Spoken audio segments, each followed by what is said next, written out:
Travel to Carabao Island will take you about 45 minutes to 1 hour depending on the season. At 100 pesos per head, riding on a public boat, you need to go to Tabon Port, which is about 15 minutes tricycle ride from Caticlan Jetty Port. During Amihan from December to late April, waves could be so huge you will never wish to be on that boat. I booked Kameo Lodge, a good accommodation with a very friendly owner is highly recommended. It's near the beach and near Poblacion, where you can have most of your food during your stay. Just beside the beach, and you will find yourself relaxing and basking under the sun.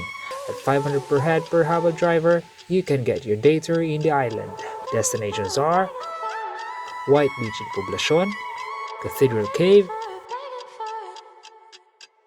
Kuding Point, Tanawan Beach, and Tagaytay Viewpoint.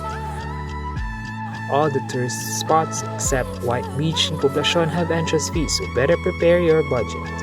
A good 2 nights and 3 days can get you relaxed while enjoying the island. Check out my Facebook travel page, Mga Biyahe na Magikim, for more details about this trip.